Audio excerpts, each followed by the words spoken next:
क्या आप हफ्ते में 72 घंटे काम करने को तैयार हैं?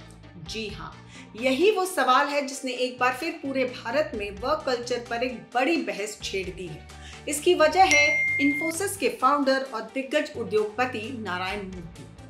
79 वर्षीय मूर्ति साहब ने एक इंटरव्यू में साफ साफ कह दिया कि भारत के युवाओं को चीन के मशहूर 9-9-6 रूल को अपनाते हुए हफ्ते में 72 घंटे काम करना चाहिए।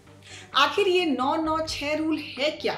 चीन में इसे क्यों बनाया गया और क्यों गैर कानूनी घोषित कर दिया गया, और मूर्ति साहब बार बार 70-72 घंटे काम की वकालत क्यों करते हैं जबकि दुनिया वर्क लाइफ बैलेंस की बात कर रही है? चलिए आज इन सारे सवालों के जवाब ढूंढते हैं। चीन का 9-9-6 रूल एक ऐसा वर्किंग मॉडल था जो वहां की कई बड़ी टेक और स्टार्टअप कंपनियों में लंबे समय तक हावी रहा। 9-9-6 का गणित क्या है, आइए इसे समझते हैं। इसके हिसाब से सुबह 9 बजे से लेकर रात के 9 बजे तक हफ्ते में 6 दिन काम करना है, जिससे 72 घंटे प्रति सप्ताह होगा। ये नियम अलीबाबा, हुआवेई जैसी कंपनियों में खूब चला। इसका मुख्य उद्देश्य था जबरदस्त प्रोडक्टिविटी और चीन की तेज आर्थिक विकास दर को बनाए रखना। चीन का तर्क था कि अगर उन्हें अमेरिका और पश्चिमी देशों को पछाड़ना है तो उन्हें कम समय में 100 साल का काम करना होगा, और इसका सीधा रास्ता था अत्यधिक श्रम। लेकिन ये मॉडल क्रूर साबित हुआ।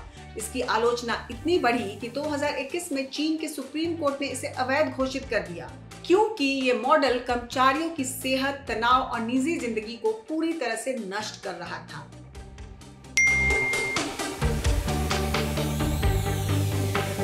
अब आते हैं मूर्ति साहब के बयान पर।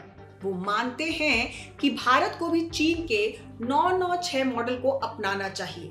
उनका तर्क स्पष्ट है, आर्थिक विकास। उनका मानना है कि भारत की अर्थव्यवस्था को तेजी से आगे बढ़ाने के लिए युवाओं को अपनी पूरी क्षमता से काम करना चाहिए। बुनियादी ढांचा, वो कहते हैं पहले देश की नींव मजबूत करो, फिर वर्क लाइफ बैलेंस जैसी लग्जरी की बात करो। तुलनात्मक डेटा, मूर्ति ने 2023 में 70 घंटे वीक का सुझाव दिया था और इस बार चीन का उदाहरण देकर इसे 72 घंटे कर दिया। उनका मानना है कि युवाओं को अपनी प्रोडक्टिविटी को अधिकतम करना चाहिए। देखिए, इंटरनेशनल लेबर ऑर्गेनाइजेशन ILO के डेटा के अनुसार दुनिया भर में 40 से 48 घंटे का कार्य सप्ताह सामान्य माना जाता है। वहीं यूरोपीय देशों में 35 घंटे प्रति सप्ताह का ट्रेंड चल रहा है, यानी 10-5-5 मॉडल। ऐसे में 72 घंटे का सुझाव पश्चिमी मॉडल से लगभग 2 गुना है, और ये बात सोशल मीडिया पर लोगों को बिल्कुल पसंद नहीं आई। मूर्ति साहब का बयान सोशल मीडिया पर आग की तरह फैल गया। आलोचना करने वालों के 3 मुख्य तर्क हैं। कम वेतन और ओवरटाइम का अभाव। भारत में कई सेक्टर्स में कर्मचारियों को उनके काम के घंटे के हिसाब से सही वेतन या ओवरटाइम भुगतान नहीं मिलता। अगर 72 घंटे काम लिया गया तो क्या इसका भुगतान 48 घंटे के हिसाब से ही होगा? वर्क कंडीशन की कमी। कई यूजर्स ने लिखा कि पहले सम्मानजनक वर्किंग कंडीशन, नौकरी की स्थिरता और कर्मचारी हित के नियम लागू हो, फिर लंबे वर्क वीक की बात करें। प्रोडक्टिविटी बनाम बर्नआउट। विश्लेषक मानते हैं कि 72 घंटे काम से सिर्फ बर्नआउट यानी अत्यधिक थकान होता है, उत्पादकता नहीं बढ़ती। एक थका हुआ कर्मचारी 72 घंटे में उतना काम नहीं कर सकता जितना एक अच्छी तरह से आराम किया हुआ कर्मचारी 40 घंटे में कर सकता है। चीन ने भी यही समझकर 9-9-6 को गैर कानूनी घोषित किया। तो सवाल ये है कि क्या भारत को वाकई चीन का 9-9-6 रूल चाहिए? मूर्ति साहब का इरादा देश को आगे बढ़ाने का हो सकता है, लेकिन आज की दुनिया में विकास केवल घंटों से नहीं बल्कि इनोवेशन, स्किल और बेहतर वर्क लाइफ बैलेंस से आता है।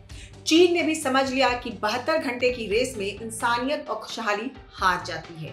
भारत के युवा मेहनती हैं, लेकिन उन्हें एक ऐसे वर्क कल्चर की जरूरत है जो सम्मानजनक हो और उन्हें बर्नआउट ना करे। आपको क्या लगता है, क्या 72 घंटे काम करना सही है या भारत को यूरोप के 5 दिन 40 घंटे वाले मॉडल की तरफ बढ़ना चाहिए?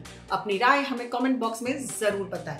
अगर आपको हमारी रिपोर्ट पसंद आई हो तो बने रहें हमारे साथ, क्योंकि खबर के हर चौराहे पर पोस्टमैन आपको मिलेगा सत्य के संदेश के साथ। जय हिंद, जय भारत।